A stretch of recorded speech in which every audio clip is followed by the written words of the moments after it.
Emmanuel Blanchard, bonjour. Bonjour. Vous êtes directeur adjoint de Sciences Po Saint-Germain-en-Laye.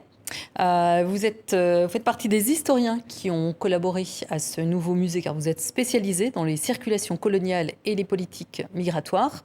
Alors, donc, le musée vient de rouvrir ses portes après 3 ans de travaux. Pourquoi fallait-il le repenser ?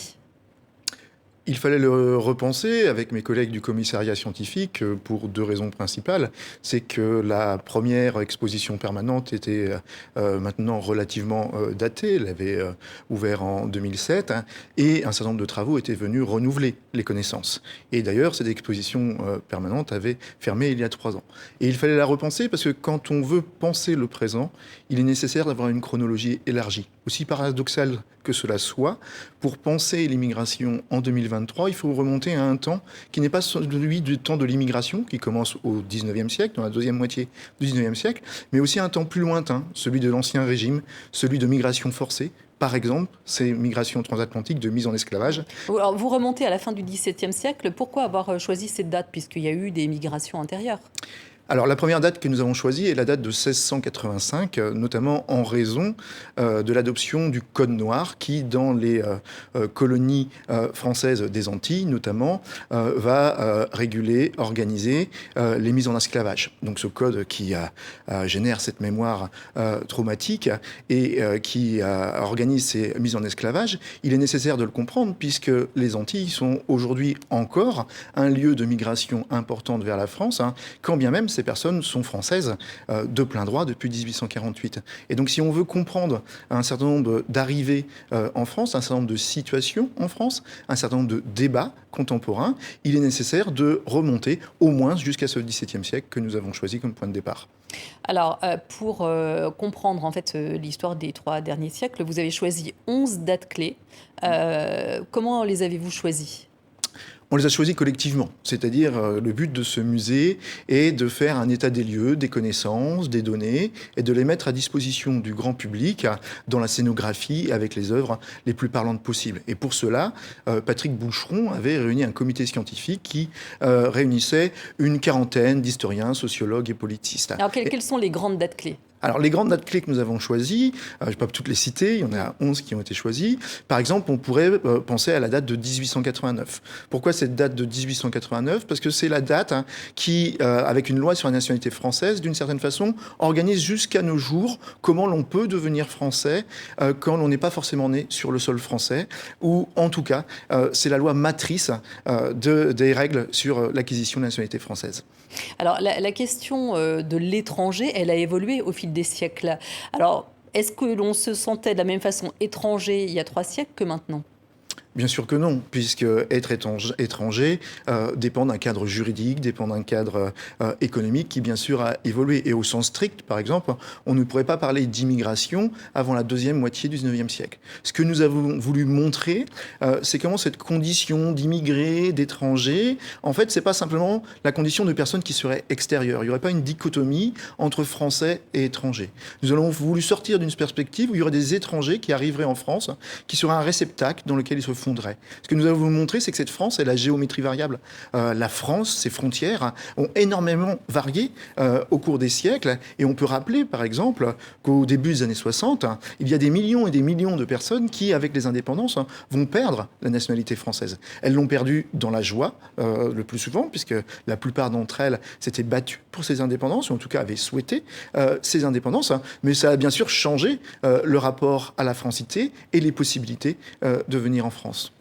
Alors vous êtes un spécialiste de l'immigration algérienne. Vous avez écrit donc un livre paru aux éditions La Découverte.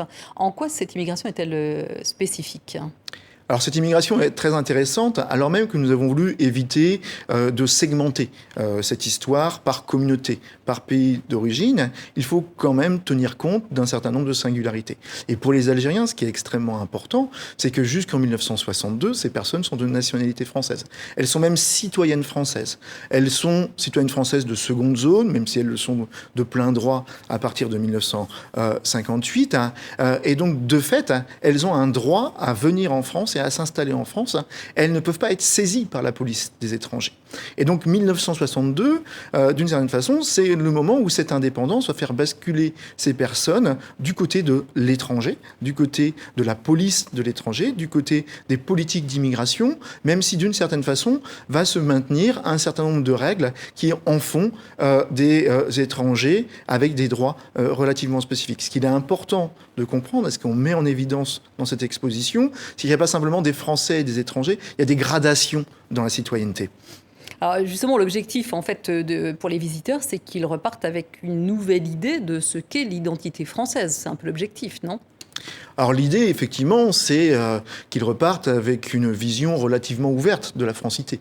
Oui, C'est-à-dire puisque un Français sur 4, c'est bien ça, a des origines liées à l'immigration. il y a même près d'un Français sur 3, si l'on remonte aux grands-parents, qui a au moins un grand-parent qui serait étranger. En revanche, le nombre est beaucoup plus faible, à peine 10%, pour ceux qui ont 4 grands-parents étrangers. Et rien que ces statistiques montrent à quel point il y a des échanges, des mélanges, qui font qu'il est très difficile de définir la francité si on ne prend pas en compte l'ensemble des arrivées depuis plusieurs siècles, mais aussi l'ensemble des évolutions du droit de la nationalité. Donc l'idée, c'est bien de changer le regard.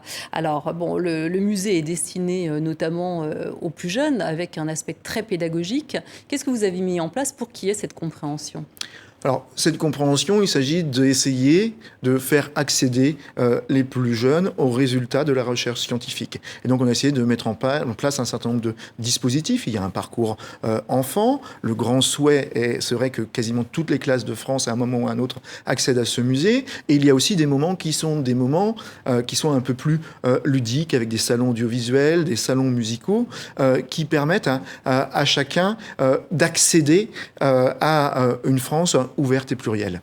Alors pour revenir peut-être à l'actualité avec donc tous ces naufrages qu'on a évoqués tout à l'heure, l'Organisation internationale pour les migrations a recensé plus de 56 000 morts de migrants, dont 33 000 noyés depuis 2014. Est-ce que les routes de l'immigration étaient aussi meurtrières et dangereuses avant ? Non.